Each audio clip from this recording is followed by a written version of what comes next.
မြက်ကင်းစိမ့်တွေပေါ်ပြန်လေအခြေချခဲ့ရတဲ့ပေါ့ပိုင်ငိုရှိုက်တန်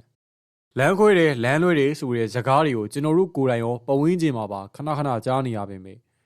တခါတရံကြတော့လူတယောက်ဟာသူနှစ်သက်တဲ့အရာတစ်ခုကနေကင်းကွာအောင်နေဖို့ဆိုတာမလွယ်ကူပဲမဟုတ်ပါလား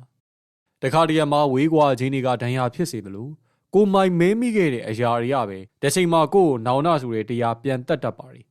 ဒီလိုပါပဲပြင်းသစ်ကွင်းတယ်လူပေါ့ပါဟာဘောလုံးပွဲစဉ်တွေကနေရက်ပေါင်း811ရက်ကြာဝေးကွာခဲ့ရပြီးရဲ့နောက်တနင်္ဂနွေနေ့မှာမိုနာကိုအသင်းအတွက်ပထမဆုံးပွဲထွက်ကစားတာနဲ့ဘောလုံးလောကကိုအောင်မြင်စွာပြန်လာနိုင်ခဲ့ပါတယ်။ပေါ်ပါအတွက်ကတော့ဒီခရီးရှည်ကြီးကစစ်စစ်မှုတွေနဲ့ဥပဒေရေးရာစစ်ဆေးခံခဲ့ရတဲ့ခရီးတစ်ခုဖြစ်ခဲ့ပါတယ်။ပေါ်ပါဟာ Runners နဲ့ပွဲချိန်85မိနစ်မှာလူစားဝင်ကစားသမားဖြစ်မြက်ခင်းစိမ်းတွေကိုဝင်ရောက်လာခဲ့ပါတယ်။ပရိသတ်တွေဟာသူ့အတွက်ဒီအချိန်ခါဘလောက်အရေးပါလဲဆိုတာကိုသိရတဲ့အတွက်လက်ခုပ်တန်နေနဲ့ကြိုးစုခဲ့ကြပါတယ်။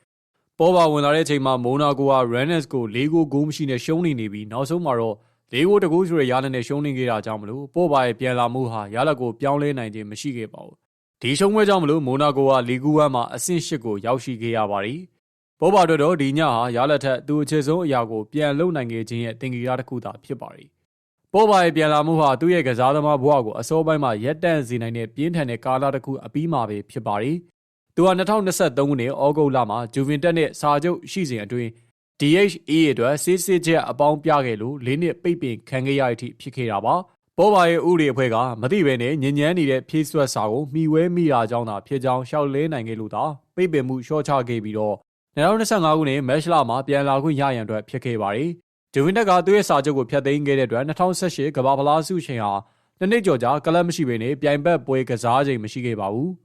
မိုနာကိုရဲ့စွန်စားခေါ်ယူမှုကြောင့်မလို့ပေါ်ပါဟာကွင်းထဲကိုပြန်ရောက်လာခဲ့တာဖြစ်ပါတယ်။ပွဲပြီးမှာပေါ်ပါကစိတ်ခံစားမှုတွေအများကြီးရှိခဲ့ပါတယ်။ပျော်ရွှင်ပေမဲ့ရလက်ကြောင့်နည်းနည်းတော့ဝမ်းနေမိပါတယ်လို့ပြောခဲ့ပါတယ်။ကျွန်တော်တို့ခီးရှည်ကြီးကိုလာခဲ့ရတာပါ။ဒီနေ့ဟာလှမ်းရမယ့်ခြေလှမ်းတစ်ခုဖြစ်ပါတယ်။ကြက်ခိုင်မှုအပြည့်အဝရဖို့နဲ့မိနစ်90ကစားနိုင်မှုအချိန်လိုနေပါသေးတယ်လို့ပြောကြားခဲ့ပါတယ်။သူ့ရဲ့ရည်ရွယ်ချက်တွေကရေတိုမှာ100%အပြည့်ပြန်ရဖို့မိနစ်90ကစားဖို့နဲ့အသင်းကိုကူညီပေးဖို့ဖြစ်ပြီးတော့2026ကမ္ဘာဖလားပြင်သစ်ကိုစားပြုဖို့အတွက်အိမ်မက်မက်နေရာဖြစ်ကြောင်းပြောကြားခဲ့ပါတယ်။မိုနာကိုနီးပြပိုကိုနိုလီကလည်းပေါ်ပါရဲ့ခေါင်းဆောင်မှုအတွေ့အကြုံနဲ့လူငယ်တွေကိုလမ်းညွှန်ပေးနိုင်မှုတို့ဟာကလပ်အတွက်အလွန်ရေးပါကြောင်းအလေးပေးပြောကြားခဲ့ပါတယ်။မိုနာကိုကပေါ်ပါကိုအဆင့်လိုက်ပြန်လဲမိတ်ဆက်ခြင်းကိုလှုပ်ဆောင်ပေးသွားမှာဖြစ်ပြီးလာမယ့်စိန်ခေါ်မှုပွဲစဉ်ကတော့နိုဝင်ဘာလ29ရက်နေ့မှာကစားမယ့် PSG နဲ့လီဂူ1ပွဲစဉ်ပဲဖြစ်ပါတယ်။ပေါ်ပါမန်ယူလူငယ်အကယ်ဒမီကနေထွက်ခွာပြီးတော့2012ခုနှစ်မှာဂျူဗင်တက်ကိုပြောင်းရွှေ့ခဲ့ရမှာကမ္ဘာရှိမီဂျေဝင်တူအဖြစ်ထုံးကားတောက်ပလာခဲ့ပါတယ်။ဂျေဗင်တက်မှာကစားခဲ့တဲ့၄နှစ်တာကာလအတွင်းစီးရီးဖလား၄ချိန်ဆက်ရယူခဲ့ပြီးတော့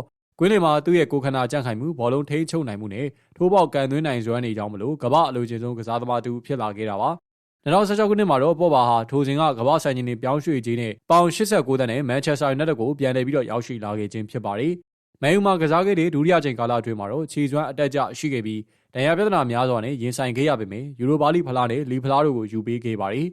။ဂျူဗီတက်ကိုဒုတိယအကြိမ်ပြန်လာခြင်းနဲ့ပိတ်ပင်ခံရခြင်း2022ခုနှစ်2024ခုနှစ်မှာမန်ယူကနေပြီးတော့အလွတ်ပြောင်းရွှေ့ခြင်းနဲ့ဂျူဗီတက်ကိုတတိယအကြိမ်ပြန်လည်ရောက်ရှိခဲ့ပါတယ်။ဒါပေမဲ့ဒဏ်ရာပြဿနာတွေဇက်တိုက်ဖြစ်ပေါ်ခဲ့ပြီးနောက်2023ခုနှစ်မှာစစ်ချက်အပေါင်းပြခဲ့တာကြောင့်မလို့ဘောလုံးကစားခြင်းကနေပြီးတော့၄နှစ်ပိတ်ပင်ခံခဲ့ရတဲ့အထိဖြစ်ခဲ့ရတာပါ။နောက်ဆုံးမှာတော့ပိတ်ပင်မှုကိုရှော့ချနိုင်ခဲ့ပြီးတော့2025ခုနှစ်မတ်လမှာပြန်လည်ကစားနိုင်မှုအတွက်စီစဉ်နေနဲ့ဂျူဗီတက်နဲ့စာချုပ်ဖျက်သိမ်းခဲ့ရပါတယ်။နိုင်ငံလက်ရွေးစင်အသင်းမှာတော့ပေါ်ပါဟာပြင်သစ်အသင်းအတွက်အရေးပါဆုံးကွင်းလေလူတူဖြစ်ပြီး2018ခုနှစ်ကမ္ဘာဖလားကိုရယူတဲ့နေရာမှာအဓိကအခန်းကဏ္ဍကနေပြီးတော့ပါဝင်ခဲ့သူလည်းဖြစ်ပါတယ်။